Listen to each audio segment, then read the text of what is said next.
Hello everyone, मैं हूँ dietitian Manju Malik और आज मैं आपसे डिस्कस करूँगी how you can improve your gut health if you are a diabetic.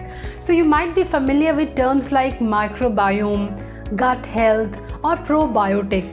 और शायद आप ये भी जानते होंगे कि ये सारी चीज़ें आपकी ओवरऑल हेल्थ के लिए कितनी ज़रूरी हैं. लेकिन हाल ही में जो स्टडीज़ हुई हैं उनमें साबित हुआ है कि आपके गट के अंदर पाए जाने वाले लाइव माइक्रोब और डायबिटीज़ के बीच में गहरा नाता है, रिलेशन है. एक नई स्टडी में ये भी पाया गया है that an imbalance in your gut microbiome can be the root cause of 90% of type 2 diabetes cases. ऐसे में आप क्या कर सकते हैं आपकी गट की हेल्थ को इम्प्रूव करने के लिए, उसी पर है ये पूरा वीडियो. नंबर 1 पर आता है start looking for sign. So basically if you are suffering from bloating, acidity, indigestion, constipation, nutritional deficiency or anxiety, that means these can be the sign of poor gut health or vice versa. After looking for these signs, make sure that you make some important changes in your diet. Number 1, add more fiber into your diet. तो whole grains, nuts and seeds, vegetables are high in fiber. ये आपकी body के अंदर prebiotic का काम करते हैं, यानी ये उन हेल्दी बैक्टीरिया का खाना बनते हैं जो प्रोबायोटिक कहलाते हैं. Now you can also include probiotic in your diet. तो जितने भी हमारे फर्मेंटेड फूड्स आते हैं उनके अंदर लाइव बैक्टीरिया होता है, फिर चाहे वो कर्ड है, कफीर है, कम्बूचा है, सौरक्राट है. So in general, probiotic are food that help promote the good bacteria in our gut. Avoid processed, refined, ready to eat or other packaged food. Also avoid refined sugar, including artificial sweeteners. Avoid taking antibiotics and avoid alcohol. Avoid smoking as well.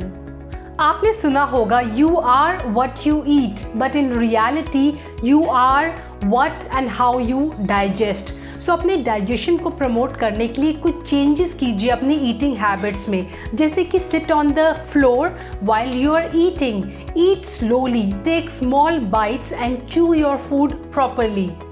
आप जब अपना खाना ठीक से चू करते हैं तो ज़्यादा एंजाइम्स बनते हैं आपकी बॉडी के अंदर ताकि आप फूड को अच्छी तरह डाइजेस्ट कर सकें. जो आपका सलाइवा होता है उसके अंदर होते हैं हेल्दी एंजाइम्स. जब आप खाना अच्छी तरह चबाते हैं तो वो एंजाइम्स खाने के साथ आपके पेट के अंदर जाते हैं और खाने का डाइजेशन जो है उसे इम्प्रूव करते हैं. इसके अलावा make sure you eat without any distraction, और आप जब खाना खाएं तो अपनी सारी सेंसेस को यूज़ करें.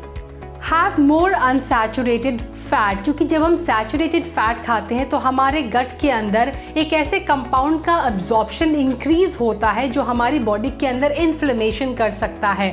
This compound is called endotoxin. हमारे ब्लड स्ट्रीम के अंदर ये जो कंपाउंड है वो सेल के साथ इंटरैक्ट करके इन्फ्लेमेशन कॉज करता है.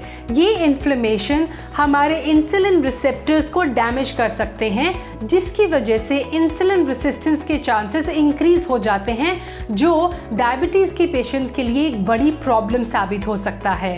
एक्सरसाइज रेगुलरली, तो हम सब जानते हैं कि एक्सरसाइज जो है वो हमारी मसल्स के लिए कितनी ज़रूरी है, लेकिन एक्सरसाइज से हमारी गट मसल्स भी स्ट्रॉन्ग होती हैं. स्ट्रॉन्ग गट मसल्स का मतलब है कि हमारा डाइजेशन इससे स्पीड अप हो जाता है. अपार्ट फ्रॉम दैट हमारी बॉडी का जो सिस्टम बैड माइक्रोब्स को रिमूव करता है वो सिस्टम भी इससे स्ट्रेंथन होता है.